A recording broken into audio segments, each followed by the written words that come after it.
Day 2 ng CWL. So i-share natin sa inyo yung atake ng isang TH15 ko. So ang inatake niya dito max TH17. So yan, kita nyo naman, no? Ginamitan natin ng Root Riders and Valkyries. So ang una natin gagawin, mag-RC charge muna tayo sa may bandang 12 o'clock yan.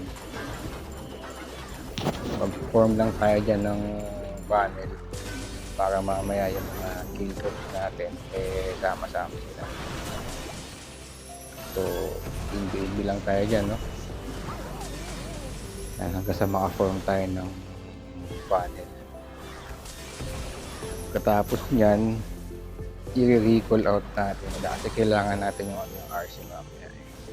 So pag nag-RC charge Root Rider Valkyries kayo, dapat iwasan yung ma-deads yung RC nyo. Yan, naglagay tayo ng Baby Dragon. Tatanggalin natin yung bandang taas para maputol doon. Tapos yung mga troops natin dito sa may bandang 3 o'clock no, sama-sama sila. So yan, naglapag na tayo ng mga troops natin. Root Riders, Valkyries, yan, balloons. Kailangan yung balloons dyan kasi pang-inspecta ng mga healers yan. Yung siege machine natin, ang ginamit natin yung bagong Skywagon kasi maganda yan, maraming balloons saka maraming mga nilalabas.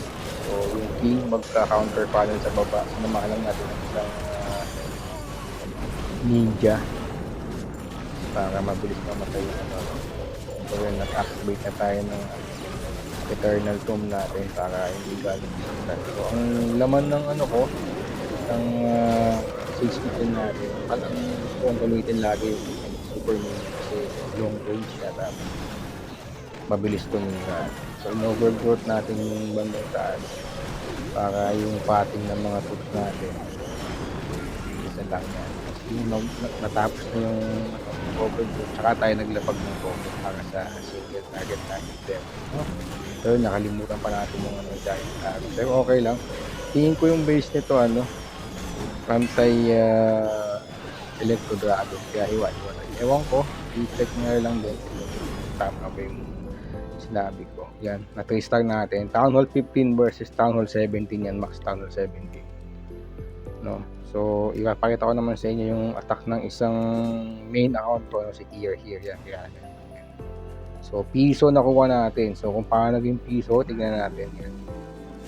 Binlimp natin yung Super Archers. Kaya lang, siyempre, medyo nalito tayo.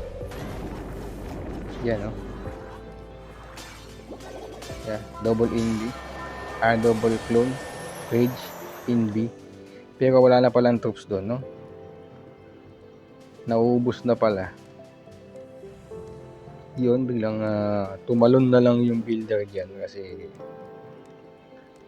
na-estorbo natin sa pag